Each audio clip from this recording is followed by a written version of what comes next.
எல்லாருக்கும் வணக்கம். இன்றைக்கி நம்மகிட்ட டேபிள் ஃபேன் ஒன்று இருக்குது, ப்ராப்ளம் ஆயிடுச்சு. பார்த்தீங்களா, பட்டன் அழுத்தினா ஓடலை. சரி, கலட்டியாச்சு. இந்த ஃபேனை கலட்டி என்னென்னு பார்ப்போம். பட்டன் அழுத்தினா ஓடாது, ஆனால் பாருங்கள், சுற்றி விட்டால் ஓடும். இந்த மாதிரி ஃபேன் எங்கேயா பார்த்துருக்கீங்களா? இப்போ ஸ்டாப் பண்ணிட்டேன், மறுபடியும் பட்டன் அழுத்துறேன், ஓடாது. இப்போ ரிவர்ஸில் சுற்றி விட்டால் ரிவர்ஸில் ஓடும். என்னையா ஃபேன் இது? இதே மாதிரி ஃபேன் எங்கேயாவது பார்த்துருக்கீங்களா? சுற்றிகிட்டே இருக்கு பாருங்கள். ஓரளவு ஸ்பீடாக தான் சுற்றுதானா, ரிவர்ஸில் சுற்ற ஆரம்பிச்சிடுது. இப்போ ஸ்டாப் பண்ணிட்டேன். இப்போ பாருங்கள், மறுபடியும் பட்டன் அழுத்துறேன், ஃபார்வர்டில் சுற்றிட்டு ஃபார்வர்டில் ஓடுது. நம்ம எந்த பக்கம் சுற்றுறோமோ அந்த டேரெக்ஷனில் ஓடுது, வேறு எதுவும் ப்ராப்ளம் இல்லை. இதான் ப்ராப்ளம். ஆனால் அதுவாக ஓடலை. ஓரளவு நல்லா நார்மலான ஸ்பீடில் தான் ஓடுது, ஃபுல் ஸ்பீடில் ஓடலை. ஆனால் இப்போ நம்ம பார்த்தோம், அந்த டேபிள் ஃபேன் வந்து 2 டேரெக்ஷன் சுற்றுது, ஃபார்வர்ட்லையும் சுற்றுது, ரிவர்ஸ்லையும் சுற்றுது. ஆனால் பட்டனை அழுத்தின உடனே அதுவாக ஓடலை. நம்ம சுற்றி விட்டோம்னா எந்த டேரெக்ஷனில் சுற்றி விட்றோமோ அந்த டேரெக்ஷனில் சுற்றுது. இப்போ நார்மலாக நம்மளுக்கு ஃபேனில் வந்து 2 டைப் ஆஃப் வைண்டிங் இருக்கும். ஒன்று ஷார்ட்டிங் காயில், இன்னொன்று ரன்னிங் காயில்னு சொல்லுவாங்க. அப்படி இல்லைன்னா மெயின் வைண்டிங், ஆக்சிலரி வைண்டிங், அந்த மாதிரி எடுத்துக்கலாம். நடுவில் ரோட்டார் இருக்குது, ஓகேவா? இது வந்து மெயின் வைண்டிங், இது ஆக்சிலரி வைண்டிங். இந்த மெயின் வைண்டிங் ரெண்டுமே ஒன்றோட ஒன்று லிங்காக இருக்கும். அதேமாதிரி இந்த ஆக்சிலரி வைண்டிங் ரெண்டும் ஒன்றோட ஒன்று லிங்காக இருக்கும். இங்கே வந்து நம்ம நியூட்ரல் கனெக்ட் பண்ணுறோம். ஏன்னா ஒரு ஃபேஸு ஒரு நியூட்ரல் வேணும். இங்கே வந்து ஃபேஸ் கனெக்ட் பண்ணுறோம். மெயின் வைண்டிங்க்கு வந்து இந்த லைனு டைரெக்டாக போயிடும். ஆனால் ஆக்சிலரி வைண்டிங் பார்த்திங்கன்னா இங்கே ஒரு கெப்பாசிட்டர் போட்டிருப்போம். இந்த மாதிரி ஒரு கெப்பாசிட்டர் போட்டு அந்த கெப்பாசிட்டர்லேருந்து ஒன்று 2 எடுத்து ஆக்சிலரி வைண்டிங் கொடுத்துருப்போம். ஓகே, ஃபஸ்ட்டு நம்ம ஃபேனில் என்ன கண்டிஷன் அப்படின்னா, கெப்பாசிட்டிக்கு போகக்கூடிய வயர் வந்து கட்டாயிருந்து, ஓகேவா? கெப்பாசிட்டிக்கு போகக்கூடிய வயர் கட்டாயிருந்து, இப்படி தான் இருந்துச்சு. இந்த கண்டிஷன் என்ன ஆகும் அப்படின்னா, ஆக்சிலரி வைண்டிங்க்கு சப்ளை போகாது, மெயின் வைண்டிங்க்கு மட்டும்தான் கரண்ட் போகும்.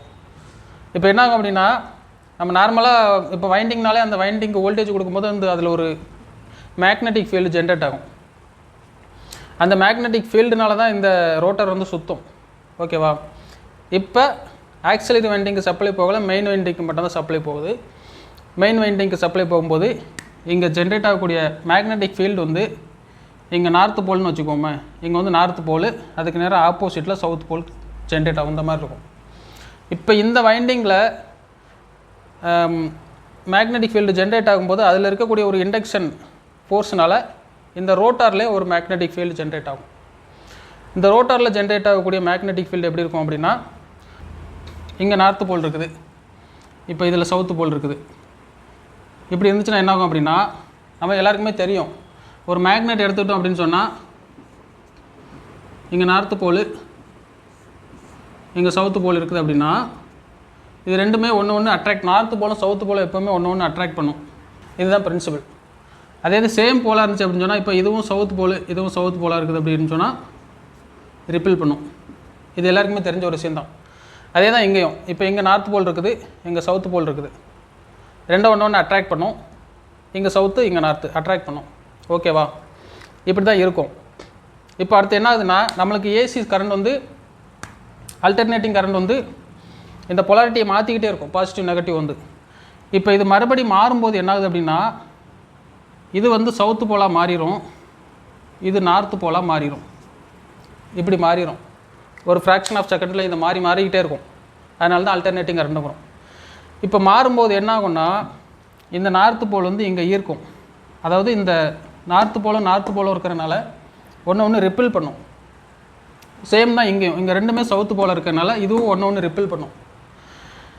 ஆனால் என்ன பிரச்சனைனா, ஒரு 45 டிகிரிலேயோ அல்லது ஒரு 90 டிகிரிலேயோ இந்த ஆப்போசிட் போல் இருந்துச்சு அப்படின்னு சொன்னால் இது இங்கே ரொட்டேட் ஆகும்.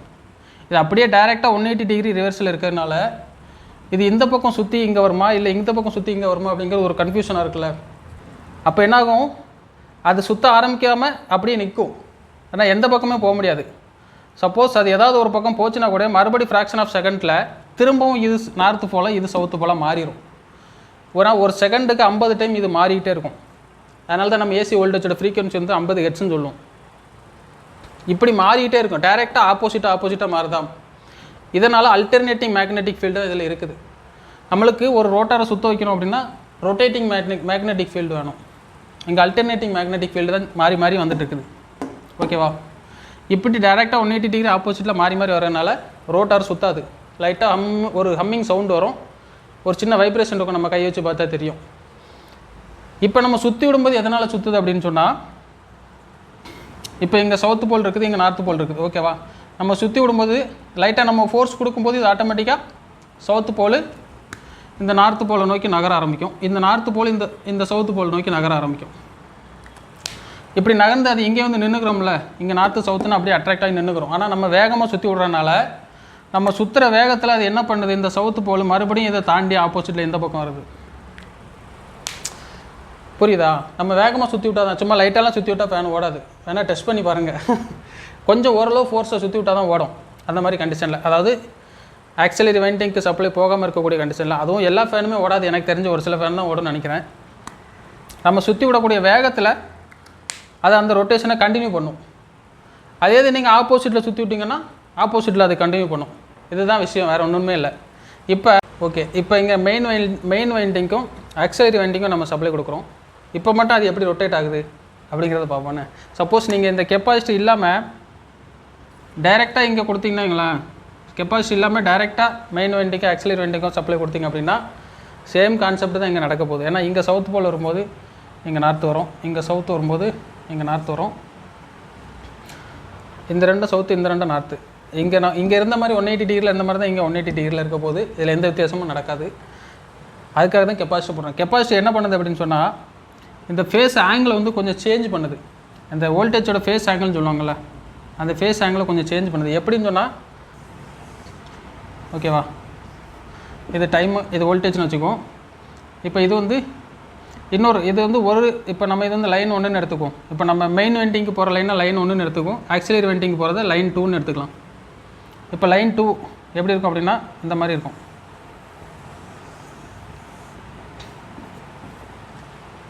அதாவது லைன் 1ஓட வேவ் ஃபார்ம் வந்து இந்த மாதிரி இருக்குன்னா, லைன் 2ஓட வேவ் ஃபார்ம் வந்து அதுக்கு டேரெக்டாக ஆப்போசிட்டாக இருக்கும். ஏன் அப்படின்னா இந்த கெப்பாசிட்டி வந்து அந்த வோல்டேஜை ஒரு ஃப்ராக்ஷன் ஆஃப் செகண்ட் ஸ்டோர் பண்ணி டிலே பண்ணி கொடுக்கும்.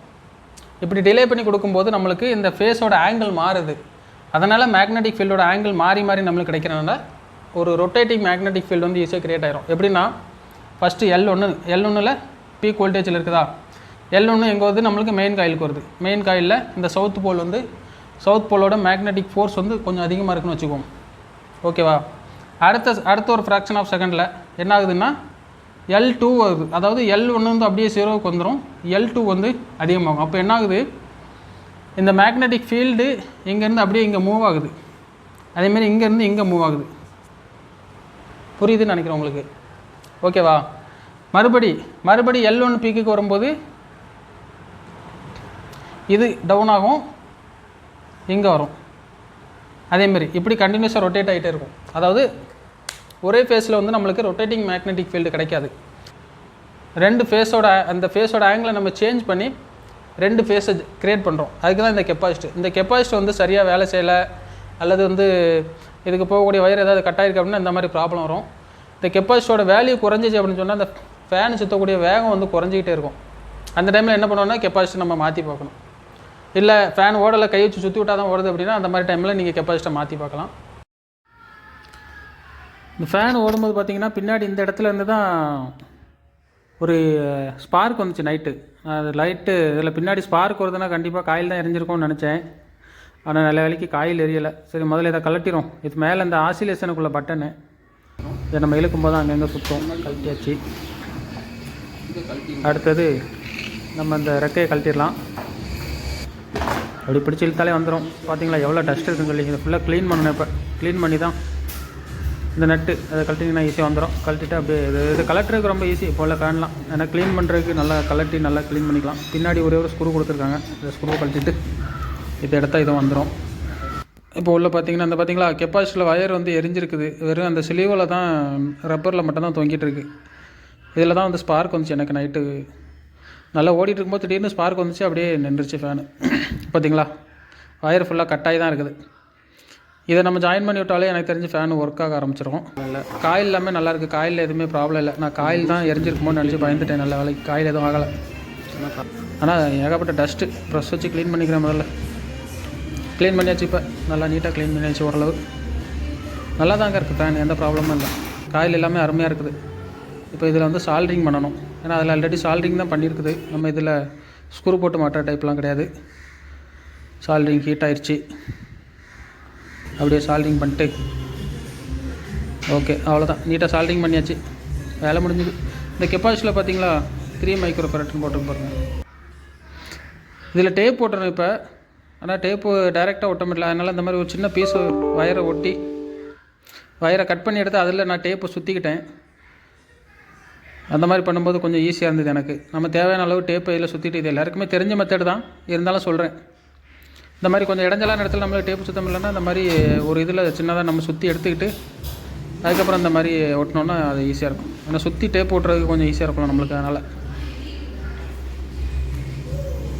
டேப்பு நல்லா லூஸ் கான்டாக்ட் எதுவும் இல்லாமல் டைட்டாக சுற்றிடணும். சுற்றியாச்சு.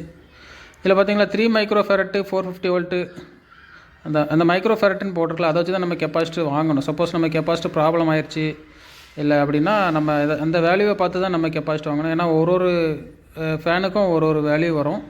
நம்ம பாட்டுக்கு ஏதாவது ஒன்று கெப்பாசிட்டர் வாங்கி போட்டக்கூடாது, அப்புறம் ஃபேன் போயிடும். ஓகே அவ்வளோதான், இது வேலை முடிஞ்சது. டேப் ஒட்டியாச்சு. இனி அந்த கிளிப்பு வர உடஞ்சிருக்கு, இதை அதில் வச்சு மாட்டணும். இந்த கிளிப்பு உடஞ்சிருக்குது, நான் இருந்தாலும் அதை வச்சு அட்ஜஸ்ட் பண்ணி தான் மாட்டியிருக்கேன். மாட்டிகிட்டே ஓரளவு நல்லா டைட்டாக தான் நிற்கிது, போதும். அவ்வளோதான், கப்பு மாட்டியாச்சு. கப்பு மாட்டி பின்னாடி ஸ்க்ரூ போட்ட வேண்டியதான். இது ஒன்றும் பெரிய வேலையே கிடையாது, ரொம்ப சிம்பிளான வேலை. இருந்தாலும் அடிக்கிற வெயிலுக்கு ஃபேன் இல்லாமல் இருக்கவே முடியல. பின்னாடி உள்ள கவர் மாட்டி அதேமாதிரி நட்டை போட்டு நல்லா டைட் பண்ணிடுங்க. அதேமாதிரி இந்த விங்ஸ் மாட்டும்போது இந்த இதில் ஒரு சின்ன காடி மாதிரி இருக்கும், அதை பார்த்து கரெக்டாக இதில் வச்சு அழுத்தினோன்னா போதும். ஒன்றும் பெரிய விஷயம் இல்லை, எல்லாருக்குமே தெரிஞ்சது. வீட்டில் லேடிஸ் கூட கலட்டி க்ளீன் பண்ணிடுவாங்க இந்த ஃபேனெல்லாம். இது மட்டும் ஆப்போசிட் டைரெக்ஷனில் சுற்றணும் டைட் பண்ணுறதுக்கு. ஆனால் அதிலே அம்புக்குறி போட்டிருப்பாங்க. நம்ம டைட் பண்ணுற டைரெக்ஷனில் சுற்றினா கலரும். பார்த்திங்களா, லெஃப்ட் சைடில் சுற்றினா தான் இது வந்து டைட் ஆகும், ரைட்டில் சுற்றினா லூஸ் ஆகிரும். அவ்வளோதான், டைட் பண்ணியாச்சு. ஓகே, வேலை முடிஞ்சு. இப்போ ஃபேனை போட்டு ஒர்க் ஆகுதான்னு பார்த்துரும். ஆன் பண்ணியாச்சு. பட்டன் அழுத்தினோடனே ஓட ஆரம்பிச்சிருச்சு. அவ்வளோதான். முதல்ல வந்து சுற்றி விட்டால் தான் ஓடும்.